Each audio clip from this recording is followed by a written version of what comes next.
నమస్తే, నేను Vamsi. Welcome to the point. కెనడాలో భారత అధికారులకు బెదిరింపులు వచ్చాయట. సో కెనడాకి భారత్కు మధ్య చాలా కాలంగా వివాదాలు నడుస్తూ ఉన్నాయి. సో కెనడా ఎప్పుడూ కూడా భారత్పై అక్కసు వెళ్ళగక్కుతూ ఉంది. దీనిపై జయశంకర్ తీవ్రంగా స్పందించినట్టు తెలుస్తుంది. అసలు ఏం జరిగింది ఏంటి అనేది మనం ఈ వీడియోలో తెలుసుకునే ప్రయత్నం చేద్దాం. కెనడాలో గత ఏడాది భారత దౌత్యాధికారులకు వరుస బెదిరింపులు వచ్చాయని విదేశాంగ మంత్రి ఎస్ జయశంకర్ చెప్పుకొచ్చారు.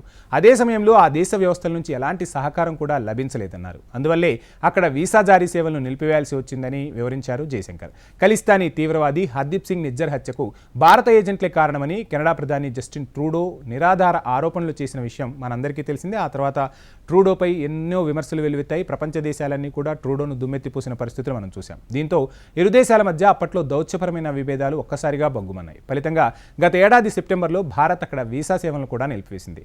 ఆ సమయంలో తలెత్తిన పరిస్థితులను వివరిస్తూ జయశంకర్ సోమవారం ఓ సమావేశంలో కొన్ని కీలక వ్యాఖ్యలు చేశారు. శాన్ ఫ్రాన్సిస్కోలోని భారత కాన్సులేట్, లండన్లోని హైకమిషన్పై దాడులు చేసిన వారితో పాటు కెనడాలో భారత దౌత్యాధికారులను బంధించిన దుండగులపై తప్పక చర్యలు తీసుకోవాలని జయశంకర్ డిమాండ్ చేశారు. కెనడాలో ఖలిస్తానీ వేర్పాటువాదులు ఓ దశలో భారత దౌత్య కార్యాలయాలపై స్మోక్ బాంబులు కూడా విసిరారని తెలిపారు. వారికి అక్కడ అంత స్వేచ్ఛ లభించడంపై అభ్యంతరం వ్యక్తం చేశారు జయశంకర్. ఇతర దేశాల ప్రతినిధులను బెదిరించే స్థాయికి వాక్ స్వేచ్ఛ విస్తరించడం మంచిది కాదని హితవు పలికారు. యూకే, యుఎస్, ఆస్ట్రేలియాలోనూ ఈ తరహా దాడులు జరిగిన విషయాన్ని జయశంకర్ గుర్తు చేశారు. తగినంత భద్రత లభించలేదని తెలిపారు. తర్వాత పరిస్థితులు చక్కబడ్డాయని పేర్కొన్నారు. ఇప్పుడు అక్కడ ఎలాంటి దాడులు జరిగినా చాలా బలమైన ప్రతిస్పందన వస్తుందని వెల్లడించారు జయశంకర్. ఒక దేశ రాయబార కార్యాలయాలపై దాడులు జరిగినప్పుడు స్థానిక ప్రభుత్వం నుంచి ఎలాంటి స్పందన లేకపోవడం తప్పుడు సంకేతాలను తప్పక సృష్టిస్తుందని స్పష్టం చేశారు జయశంకర్. సో ఏది ఏమైనా భారత దౌత్య విధానం అనేది ఇప్పుడు చాలా దూకుడుగా ఉంది. భారత జోలికి వస్తే ఎట్టి పరిస్థితుల్లోనూ అది ఏ దేశమైనా వదిలే ప్రసక్తే లేదు. మొన్న ఇటీవల కూడా మనం కొన్ని కామెంట్స్ చూసాం. జయశంకర్ కుండబద్దలు కొట్టినట్టు చెప్పారు. అమెరికా కన్నా రష్యానే మాకు మిత్రదేశం, అమెరికాను కొన్ని విషయాల్లో మేము నమ్మలేమని చెప్పి కుండబద్దలు కొట్టిన వ్యాఖ్యలు చూసాం. అదేవిధంగా ఐరాసాలో ఒక 5 దేశాల ఆధిపత్యం కొనసాగుతుంది.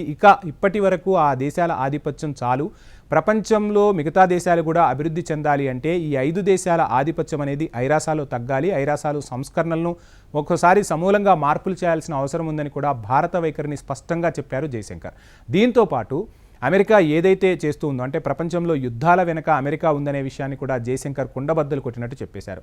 భారత్ అభివృద్ధి చెందుతోంది, చాలా చిన్న దేశాలకు గొంతుకగా భారత్ తన వాణిని వినిపిస్తోంది. ఇకపై ఈ 5 దేశాల ఆధిపత్యాన్ని ఎట్టి పరిస్థితుల్లో సహించేది లేదు అని చెప్పి కూడా కీలక వ్యాఖ్యలు చేశారు. అటువంటిది కెనడా విషయంలోనూ ఘాటు వ్యాఖ్యలే చేశారు జయశంకర్ అని చెప్పాలి. భారత దౌత్యాధికారుల విషయంలో కానీ, భారత పౌరుల విషయంలో కానీ, భారత సార్వభౌమాధికారం విషయంలో కానీ ఎవరు ఎక్కడ అనవసరంగా కలగజేసుకున్నా వారికి ఆ రిప్లై అనేది ఘాటుగానే ఉంటుందని చెప్పి జయశంకర్ కీలక వ్యాఖ్యలు చేస్తూ వస్తున్నారు. సో మొత్తంగా భారత దౌత్య విధానం అయితే చాలా పటిష్టంగా ఉంది.